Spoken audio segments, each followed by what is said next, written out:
Welcome to maths for me. इस video में हम लोग क्वेश्चंस करेंगे एक्सरसाइज 7.2 का क्वेश्चन नंबर 1 से। इससे पहले के एक्सरसाइज 7.1 का वीडियो लिंक डिस्क्रिप्शन में गिवन है, आप वहां जाकर के चेकआउट कर सकते हैं। नए हैं इस चैनल में तो चैनल को सब्सक्राइब कर लें और बेल आइकन को क्लिक करें, जिससे आने वाले वीडियोज़ के नोटिफिकेशन आपको मिलते रहेंगे। तो आइए देखते हैं हम लोग क्वेश्चन को। फर्स्ट क्वेश्चन से हम लोग स्टार्ट करेंगे। फर्स्ट क्वेश्चन है हम लोगों का, in an isosceles triangle ABC with AB equal to AC, the bisectors of angle B and angle C intersect each other at O. Join AO A to O so that OB is equal to OC। First में show करना है और second में AO bisects angle A। यहाँ पर हम लोगों को बोला गया है कि ABC एक आइसोसेलस ट्रायंगल है जिसके साइड्स इक्वल है। कौन कौन से साइड इक्वल है? A B side A C side के इक्वल है। और बोला जा रहा है कि एंगल बी और एंगल सी के जो बाइसेक्टर्स हैं, ये एंगल बी यहाँ पर, एंगल सी यहाँ पर, इनके बाइसेक्टर्स पॉइंट ओ पर आके मिलते हैं। और उसके बाद ये बोला है कि ए और ओ को भी मिला देना है हम लोगों को लास्टली, और शो करना है। क्या शो करना है? फर्स्ट में शो करना है कि ओ बी और ओ सी इक्वल लेंथ के हैं। तो सबसे पहले हम लोग देखते हैं कहाँ पर, ट्रायंगल एबीसी में। इन ट्रायंगल एबीसी, कैसा ट्रायंगल है ये? आइसोसेलेस ट्रायंगल है। तो क्या हो जाएगा यहाँ पर, since A B is equal to A C, ये क्वेश्चन में दिया हुआ है कि ए बी साइड और A C side equal length के हैं, तो angle A B C will be equal to angle A C B is equal to X से। ये हम मान लेते हैं कि ये एक्स के इक्वल है। और ये दोनों इक्वल क्यों हुआ?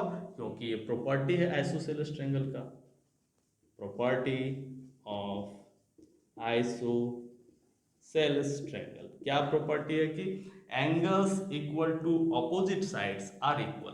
दैट मीन्स एसी के ऑपोजिट कौन सा, एसी साइड के ऑपोजिट कौन सा एंगल है? एंगल सी है, ये एसी बी हो गया। और एसी साइड के ऑपोजिट कौन सा एंगल है? Angle B, that means A B C हो गया। इसलिए ये दोनों इक्वल मेजरमेंट के, और इन दोनों को हम एक्स के इक्वल मान लिए। अब हम लोगों को चाहिए क्या? ओ बी और ओ सी तक पहुंचना है। वो ओ बी और ओ सी कहाँ मिल रहा है हम लोग को? ट्रायंगल ओ बी सी में। तो उस तक पहुंचने के लिए हम लोग क्या करते हैं, इसका हाफ कर देते हैं, दोनों ही तरफ हाफ से मल्टीप्लाई करते हैं। Half of angle A B C will be equal to half of angle ACB and this will be equal to x by 2। सारे को हाफ से मल्टीप्लाई किए हैं। यहाँ क्वेश्चन में बोला है कि बाइसेक्टर्स को ज्वाइन किया जा रहा है ऊपर, एंगल बी का बाइसेक्टर को ऊपर ज्वाइन किया जा रहा है, एंगल सी का बाइसेक्टर को ऊपर ज्वाइन किया जा रहा है। अब जो हाफ ए बी सी है उसको हम लोग क्या बोल सकते हैं? उसको हम लोग ये बोल सकते हैं, this angle, that means angle O B C, इसको बोला जा सकता है एंगल ओ बी सी।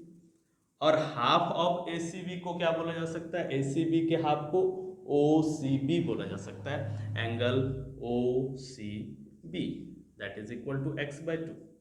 तो ये दोनों एंगल्स इक्वल हो गए, इसका वैल्यू एक्स बाय 2 और इसका भी वैल्यू एक्स बाय 2। जब टू एंगल्स इक्वल हों तो उसके ऑपोजिट वाला जो साइड रहता है, ये एंगल का ऑपोजिट साइड ये हो गया ओ बी, और एंगल बी के ऑपोजिट साइड क्या हो गया? ओ सी हो गया। एंगल सी के ऑपोजिट ओ बी और एंगल बी के ऑपोजिट ओ सी। तो ये दोनों इक्वल मेजरमेंट के हो गए। तो क्या हो जाएगा, क्या हो जाएगा यहाँ पर? ट्रायंगल ओ बी सी एक आइसोसेलस ट्रायंगल बन गया, क्योंकि टू एंगल्स इक्वल होते हैं जिस ट्रायंगल के, उसको हम लोग इक्वल आइसोसेलस ट्रायंगल बोलते हैं। Hence triangle O B C is an isosceles triangle. अब आइसोसेलस ट्रायंगल हो गया, टू एंगल्स इक्वल है तो आइसोसेलस ट्रायंगल है। अब क्या बताया गया कि उसके ऑपोजिट जो साइड है वो भी इक्वल मेजरमेंट का होता है। ये किसका प्रॉपर्टी है? आइसोसेलस ट्रायंगल का प्रॉपर्टी है। तो हम लोगों को पता है कि एंग sides opposite to equal angles are equal, ये प्रॉपर्टी है आइसोसेलस ट्रायंगल का। इसलिए क्या हो जाएगा? So we will have OB will be equal to OC, this is proved। Last part में बोला है कि ए और ओ को ज्वाइन कर देना है। ए और ओ को ज्वाइन करने के बाद ये प्रूव करना है कि एओ जो है वो बाइसेक्ट कर रहा है एंगल ए को। तो हम लोग यहाँ पर टू ट्रायंगल्स ले लेंगे। कौन कौन सा triangle? Triangle A O B proof देखेंगे हम लोग। कौन कौन सा triangle? Triangle A O B and triangle A O C. इन दोनों ट्रायंगल्स में क्या हो रहा है वो देखते हैं।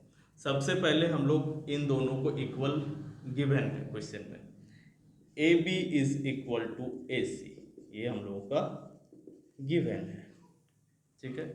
और O C O B is equal to O C अभी प्रूव किया गया है। O B is equal to O C from 1, ये 1 से इससे लिया गया है। ओ बी और ओ सी इक्वल है। और साइड जो है एओ बी ट्रायंगल में एओ और एओ सी ट्रायंगल में भी एओ, दोनों क्या है? कॉमन है। एओ इज इक्वल टू एओ, ये कॉमन साइड हो गया, ये कॉमन साइड हो गया। तो 3 इंटिटीज हम लोग का आ गया, 3 साइड्स आ गया।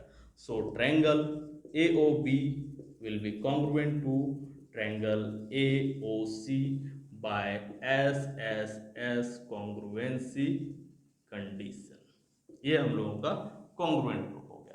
जब ट्रायंगल कॉन्ग्रुएंट हो जाएगा तो क्या हो जाएगा? ये दोनों एंगल्स को हम लोगों को क्या करना है? इक्वल प्रूफ करना है। एओ बाइसेक्ट्स एंगल ए का मतलब ये भी होता है कि एंगल बी ए ओ और एंगल सी ए ओ का मेजरमेंट इक्वल होना चाहिए। तो हम लोग प्रूव कर देते हैं, क्या हो जाएगा? Hence angle B A O will be equal to angle C A O, reason होगा by C P C T, corresponding part of congruent triangle से ये जो कॉरेस्पॉन्डिंग एंगल्स है ये आपस में इक्वल हो गया। Therefore AO bisects angle A, this has been proved. That's all। Second number के क्वेश्चन हम लोग नेक्स्ट वीडियो में देखेंगे। तब तक चैनल के दूसरे वीडियोस को देखते रहें और अपने फ्रेंड्स के बीच शेयर करें।